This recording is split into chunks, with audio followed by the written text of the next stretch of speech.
Pros, save more on the materials you need to get the job done, inside and out, at Lowe's. Right now, get 10% off in-stock Trex Naturals decking, now available in more styles. Plus, get 15% off select custom entry, interior, and storm doors. Then, we'll deliver it all straight to your job site to help keep your jobs moving. Get the brands pros trust, priced right, and ready when you need them. Our best lineup is here at Lowe's. Valid through 5/27. While supplies last. Selection varies by location.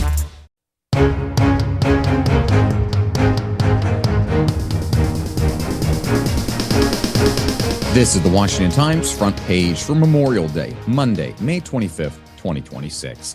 Thanks for joining us. I'm George Gerbo. President Trump defended a potential peace deal with Iran, though he said he told representatives not to rush into a deal. Mike Glenn reports the president's more cautious tone came after some Republicans who have backed the war on Iran blasted a proposed agreement touted by Trump a day earlier that reportedly leaves the Islamic regime in power while also offering sanctions relief.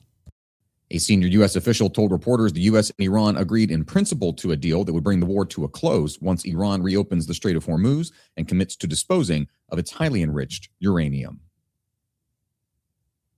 A gilded arch, massive ballroom, and other makeovers in the nation's capital threatened to sour voters on Republicans' agenda that many say fell short of pledges to improve affordability. Amid the war in Iran that has hiked inflation to 3.8% and spiked gasoline prices to above $4.50 a gallon, Susan Ferricchio reports President Trump has flaunted the redecoration of the Oval Office with gold accents and furnishings. While Trump claims it's privately funded, Democrats say the Gilded Office conveys an ultra-rich appearance that turns off people who are struggling to make ends meet. Trump says the $400 million ballroom will be privately funded with his own money and donor contributions, but he's undermined that by requesting an additional $1 billion in federal funds for White House security infrastructure, some of it associated with the ballroom.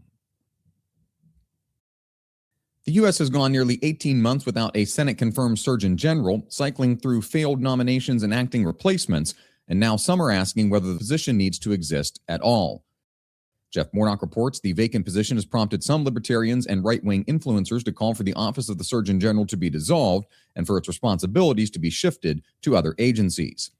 For more than 2 centuries, the Surgeon General has served as the nation's top doctor, a figure trusted to cut through partisan noise and speak plainly about public health, but the position has been diminished in recent years. Last week's indictment of former Cuban President Raul Castro and 5 pilots for the 1996 killing of 4 Americans flying humanitarian missions had an interesting footnote. One of the pilots is already in the United States. Stephen Dinan reports Luis Raul Gonzalez Pardo Rodriguez came to the U.S. in 2024, entering the country via a DHS parole program. Rodriguez was named in last week's indictment as one of 5 pilots who acted on the orders of Castro, who was then Cuban defense chief, in trying to shoot down 3 Cessnas owned by an exile-led group that was aimed at helping refugees and boosting a pro-democracy movement on the island. The Department of Homeland Security, in a statement, confirmed Rodriguez's and a daughter's arrival in April 2024 under the CHNV parole program.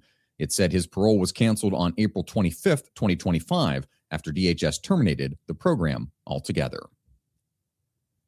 And finally, soldiers and others recently joined a son and a granddaughter to honor 2 Americans who fought in the Korean War and whose heroism still echoes decades later.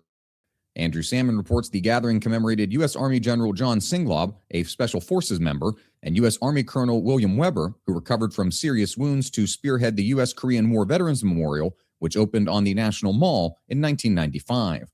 The 2 are memorialized in a tree grove with separate stone tablets.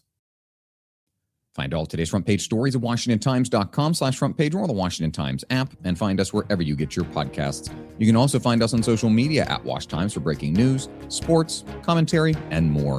For the Washington Times, I'm George Gerbo, thanking those who gave the last full measure of devotion for our country.